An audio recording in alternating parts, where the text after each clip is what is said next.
My daughter Emily wrinkled her nose as she peeled open the small, cream-colored envelope I'd placed in front of her. The birthday candles still smoked gently on the table, their wax pooling in soft golden puddles. Her friends watched, smiling politely, waiting for the reveal of something sparkly, something Instagram-worthy, something worthy of Emily's 30th birthday. Instead, her perfectly manicured fingers drew out a single crisp $100 bill. She let out a laugh, sharp and hollow. "Seriously, Mom? $100? That's sweet, I guess. She didn't mean to hurt me." "I don't think so, anyway." But her tone sliced through me like the thin edge of a paper cut, small, unseen, but stinging all the same. Around us, the chatter resumed, glasses clinked, and someone put on a pop song from her teenage years. She laughed again, shaking her head as though I were some quaint relic from another time. "Emily," I said quietly, "it's not just $100.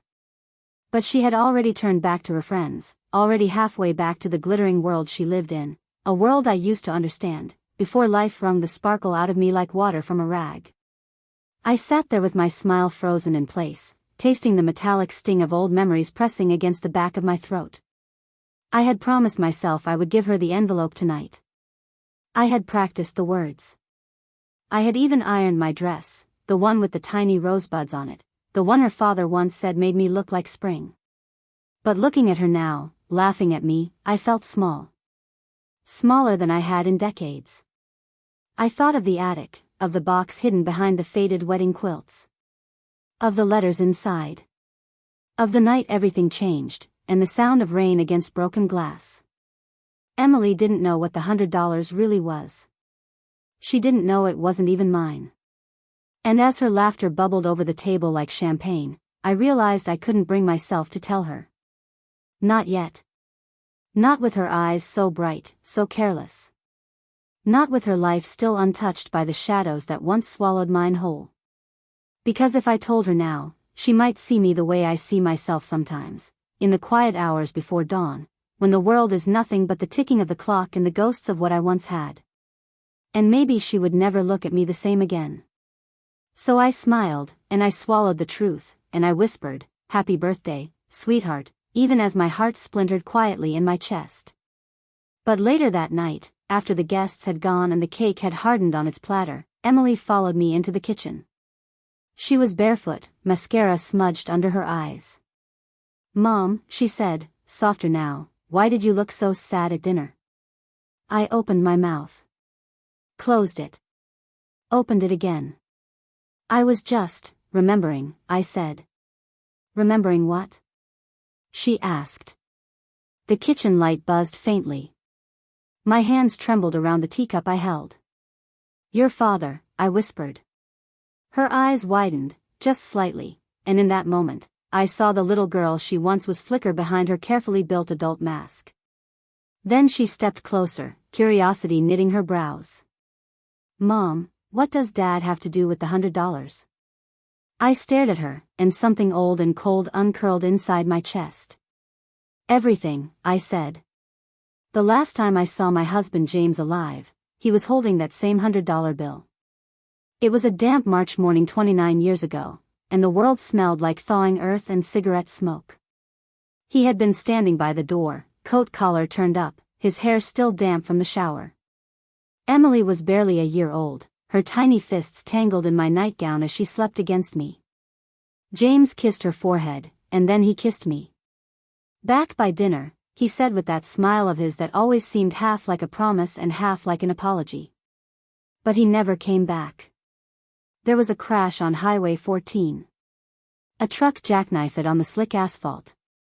They told me he swerved to miss it. They told me he almost made it. Almost. When the police handed me the box of his belongings, that $100 bill was folded in his wallet, wrapped around a note.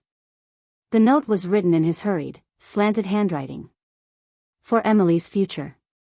In case I can't be there. I didn't touch it for years.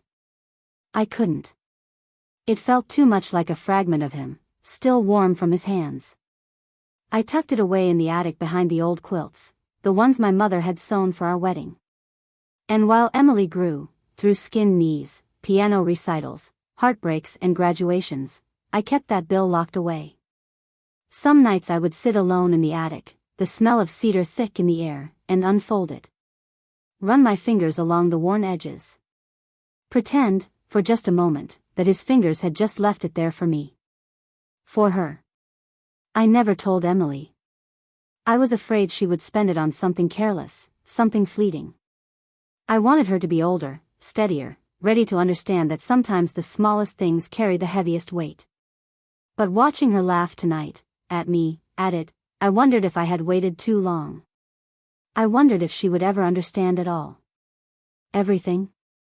She repeated now in the kitchen, her voice barely above a whisper. I nodded. My throat was tight. That bill, it was the last thing your father touched before he died, I said. Her lips parted. What do you mean? I told her. Every word. The rain, the crash, the note. By the time I finished, tears were standing in her eyes like tiny shards of glass. Mom, she said, her voice breaking, why didn't you tell me sooner? Because I was waiting, I whispered. For what? For you to be ready to carry him, I said. For a moment, she was silent. The hum of the refrigerator filled the space between us like distant static. Then she reached out, almost trembling, and took the envelope from where I had set it on the counter. She unfolded the bill, her eyes tracing its creases as if they were the lines of her father's palm. And then, very softly, she said, "It's not just $100, is it?" "No," I said. Her shoulders shook once, twice, and then she set the bill down with trembling hands and stepped back, as though it burned. She opened her mouth as if to speak again, but instead she turned and walked out into the darkened hallway, her shadow stretching long and thin across the floorboards. I stood there alone, the kettle whistling faintly behind me, and wondered what she would do next. Whether she would treasure it. Or whether she would run from its weight. Whether she would see it as love. Or as a burden. I didn't sleep that night. The house was too still, too full of the silence that only seems to settle after something sacred has been disturbed. I kept waiting to hear her door creak open, for her soft knock on mine, for her voice, thinner, smaller, asking me to sit with her the way she used to when storms frightened her as a child. But the hallway remained dark, and her door remained closed. I lay there staring at the ceiling, tracing the faint water stain that looked like a map of someplace I once knew, and thought about the way grief carves us hollow, then waits for us to fill ourselves back in. By morning, the house felt heavier somehow, as though even the air knew what had passed between us. Emily's laughter had left a hollow echo in the kitchen, like a bell struck hours ago still humming faintly in the walls. I moved through my morning ritual on autopilot, watering the violets on the windowsill, folding the linen napkins, placing one teacup on the table though I knew she wouldn't join me. My hands knew these motions, but my heart felt as though it were wearing someone else's skin. It was nearly noon when I finally heard her footsteps on the stairs. They were hesitant, dragging, not the brisk confident clip of the daughter who had once stomped through this house in high heels and defiance. She appeared in the doorway like something fragile, almost translucent in the late morning light. Her hair was pulled into a loose braid, her eyes swollen from crying. In her hands, she held the envelope. She didn't speak at first. She just stood there, looking at me the way she used to when she was a child and had broken something precious, not out of malice, but simply because her hands were too small to hold what mattered most. I set down my teacup. My voice, when it came, was barely more than a breath. "Did you sleep at all?" "A little," she said, though her voice betrayed her.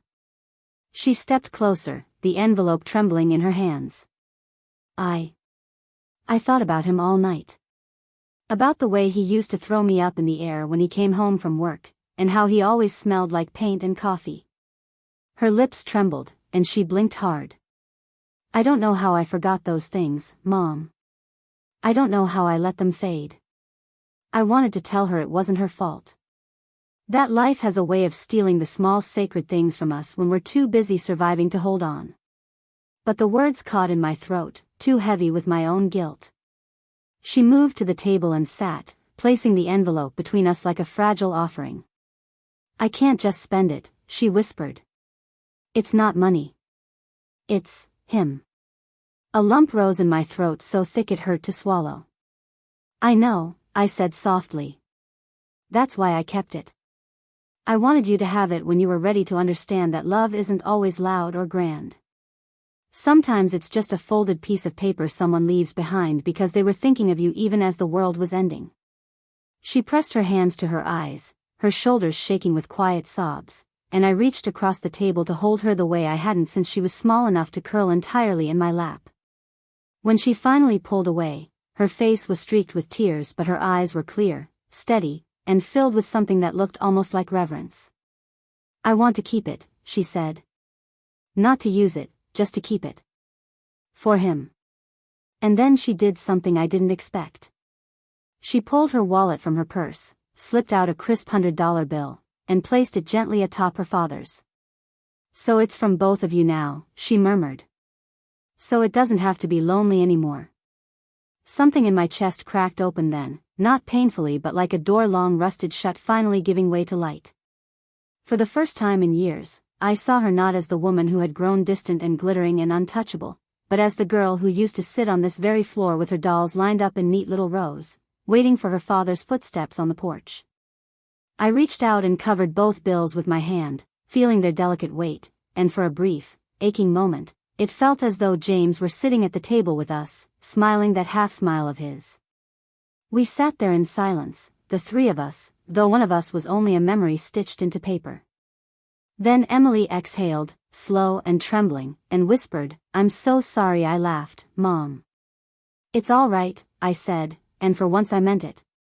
Because the truth was, I had been waiting all these years not just for her to understand the value of that $100, but to understand the value of where she came from, of who loved her before she even had a name. That night, after she left, I climbed the narrow attic stairs for the first time in years.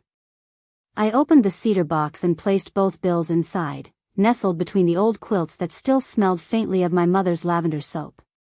I added a note in my own handwriting, "For when you have a daughter of your own, so she will know who she comes from."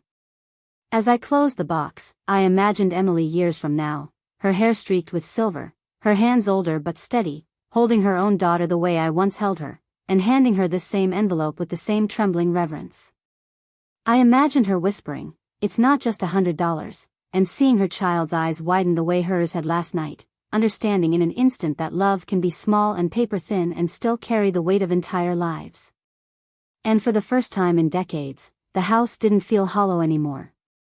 It felt full, of love, of memory, of him. Of us. If this story touched your heart, take a moment to pause and think of the quiet sacrifices your parents or grandparents made, the ones you may never have seen. Love often hides in the smallest gestures, folded quietly into the corners of our lives. If someone you love is still here, tell them what they mean to you today, before time steals the chance away. And if this story reminded you of someone you've lost, honor them by carrying their love forward. Share this story, leave your thoughts below, and subscribe for more stories that keep their memories alive.